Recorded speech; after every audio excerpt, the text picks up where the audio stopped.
Hi, I'm Cristal Logothetis. I'm from Glendale, California, and I'm the founder of Carry the Future.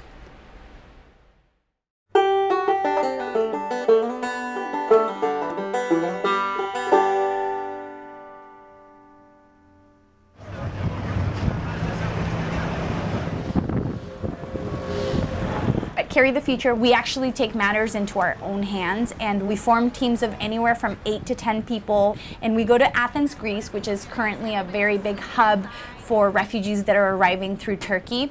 And literally as they get out of the ferries, we meet them and we help them see that we're offering them a free baby carrier. And as soon as they give us their yes, we get to work. We only have about 2 to 3 minutes tops. We definitely have a language barrier as well that we're working up against. So we fit the parent. We make sure that the dad or mom or grandpa or whoever it is carrying the baby feels comfortable.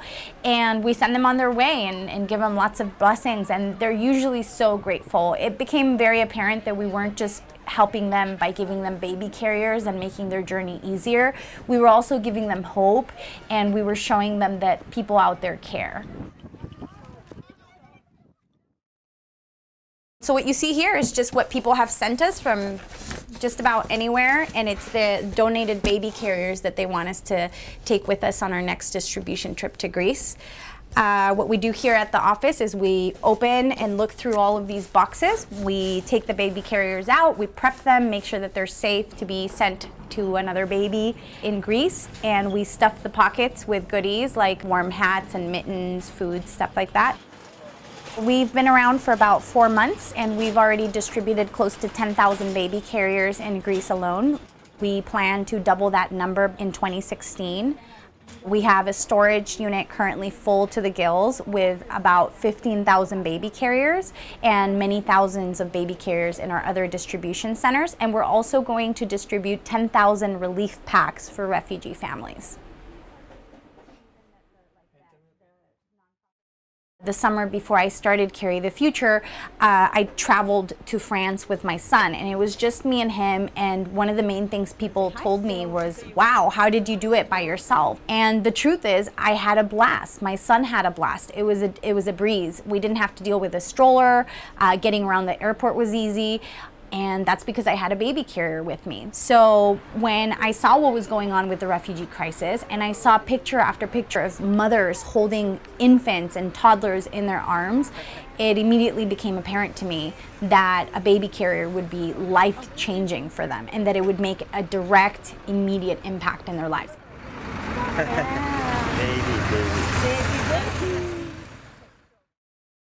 Before Carry the Future even existed, it was really just me with a mission to collect 100 baby carriers. I figured that 100 was a goal that was ambitious, but I could achieve it even if I had to do it by myself. I think that it became very apparent for me that we were on to something much, much bigger than I had originally planned about a week into my campaign. I was contacted by the good news editor at the Huffington Post, and I was very surprised that she wanted to run a story about me because she had found me through my campaign on Indiegogo. And I thought it was great. I was super, super happy about it. Some of my thoughts at the time were, I'm definitely going to collect 100 carriers now for sure, because people are going to read about me in the Huffington Post.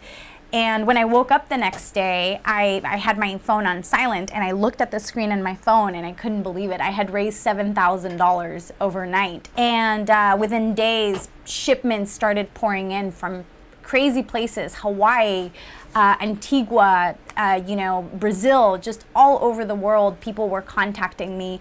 And that's when Carry the Future began to take shape, because I didn't just draw the attention of people that wanted to contribute and donate. I found other mothers like myself and other individuals that had been, like me, very touched and were very, very interested in helping refugees and didn't really know where to begin, didn't know what to do.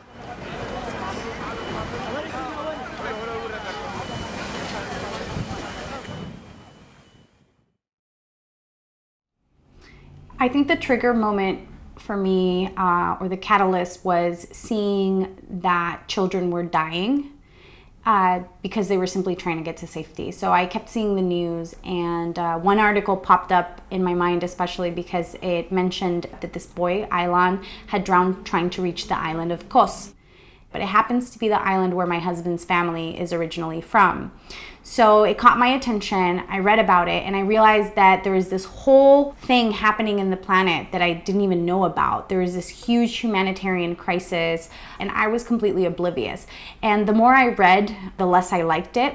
It was getting all this coverage, and children were drowning, and it was just, at its worst. I thought I was gonna go crazy if I had to watch that on my television set and then go shopping for groceries at Target. I couldn't do that one more day. I just couldn't. I would go nuts. Cristal had blogged about this and also had started making phone calls, being inspired by a painful image that she had seen. And that inspiration quickly reached a large group of people. And being able to put something in action and inspire other women, other families to say yes to our global community just touched my heart. I was active in my community at home, and this made me realize that I could do bigger things, that we can say yes to a mother that has an idea. And it gave me the courage to not only go to Greece and help these refugee families, but also to learn more deeply about what was happening in our big world. I learned once I was there the true meaning of solidarity.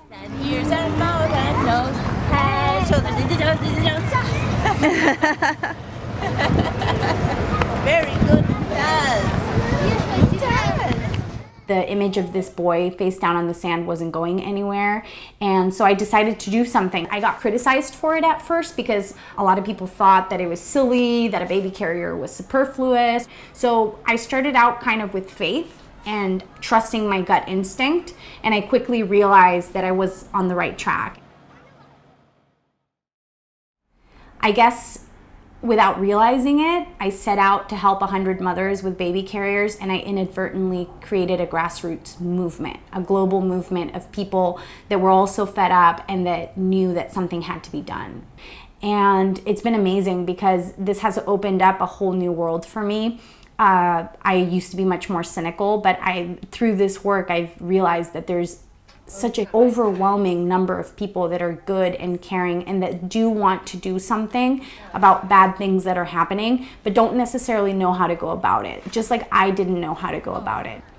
So, Carry the Future has proven that a grassroots movement can go global, and that previously untrained, haven't done this before, individuals who really want to help can be effective.